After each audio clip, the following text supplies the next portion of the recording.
Halo teman-teman, kembali dengan saya Januari Sihotang. Pada video kali ini saya akan membahas satu tema yang sangat menarik, terutama bagi teman-teman mahasiswa dan juga bagi para akademisi, di mana beberapa hari yang lalu Menteri Pendidikan Nadiem Makarim mengeluarkan satu peraturan, yaitu Peraturan Menteri Nomor 53 Tahun 2023, di mana salah satu isinya yang paling penting adalah bahwa mahasiswa S1 itu tidak diwajibkan untuk menulis skripsi sebagai salah satu syarat untuk kelulusan. Lahirnya peraturan menteri ini kemudian memunculkan berbagai perdebatan, bahkan ada beberapa pihak yang salah paham yang mengatakan bahwa skripsi telah dihapus. Padahal sesungguhnya kalau dibaca dengan baik di dalam peraturan menteri tersebut bahwa skripsi tidak dihapuskan, tetapi skripsi itu hanya menjadi salah satu pilihan syarat kelulusan. Artinya, selain skripsi masih ada beberapa lagi syarat kelulusan yang bisa ditempuh oleh mahasiswa S1 untuk bisa lulus menjadi sarjana. Syarat-syarat yang lain itu misalnya bisa mengerjakan sebuah proyek atau prototipe, ataupun kemudian bisa membuat sebuah karya tulis ilmiah lalu kemudian dipublikasikan di jurnal bereputasi. Nah, ternyata peraturan menteri ini mendapatkan pro dan kontra, ada yang setuju, ada yang tidak. Bagi yang setuju bahwa skripsi bukan satu-satunya sebagai syarat kelulusan, alasannya sangat klasik bahwa skripsi itu sudah menjadi momok bagi mahasiswa. Kenapa bisa menjadi momok? Alasannya beberapa hal. Yang pertama, proses menyelesaikan skripsi itu membutuhkan waktu dan biaya yang sangat besar. Dalam hal waktu misalnya bahwa proses penyelesaian skripsi itu harus melewati beberapa tahapan, mulai dari pengajuan judul, lalu kemudian seminar proposal, penelitian, seminar hasil, sampai kepada meja hijau.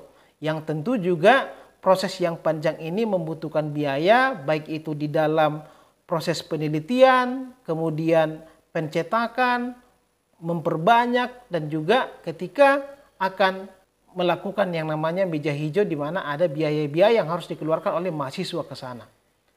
Belum lagi kemudian di beberapa tempat bahwa mahasiswa itu juga sering dikerjai oleh dosennya.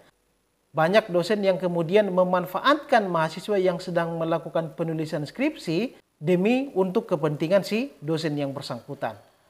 Oleh karena itu tidak mengherankan kalau banyak mahasiswa yang kemudian ada yang bunuh diri, ada yang stres karena skripsinya itu tidak selesai-selesai. Selain alasan-alasan tadi bahwa skripsi ini menjadi momok mahasiswa, tidak terlepas dari kemampuan literasi daripada mahasiswa kita atau bahkan rata-rata bangsa Indonesia yang sangat rendah.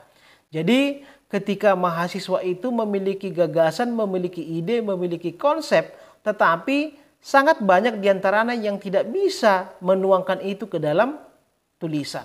Makanya kemudian banyak skripsi-skripsi yang terbengkalai, bahkan banyak yang diantaranya berulang tahun. Artinya skripsi itu tidak bisa selesai dalam 1 tahun. Padahal skripsi itu normalnya bisa diselesaikan dalam 3 bulan sampai setengah tahun.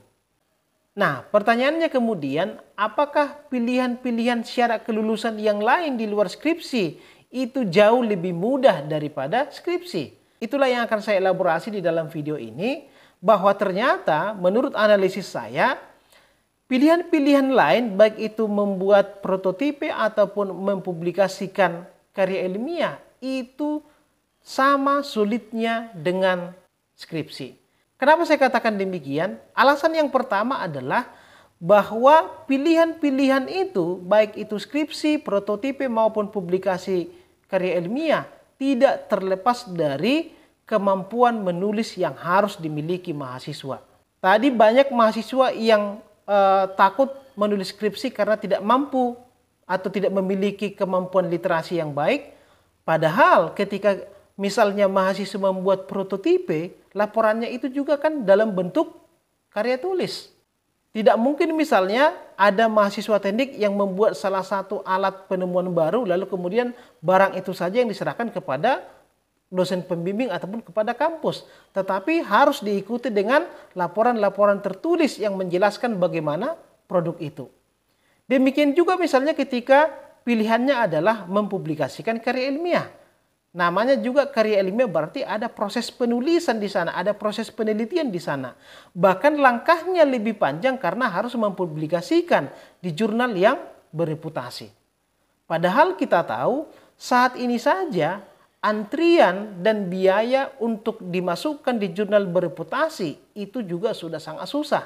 Antriannya sangat panjang, biayanya juga lumayan besar.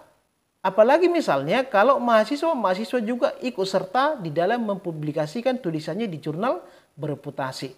Bisa-bisa kemudian jurnal bereputasi ini akan menjadi bisnis baru seperti halnya ketika ada joki-joki skripsi di masa-masa saat ini.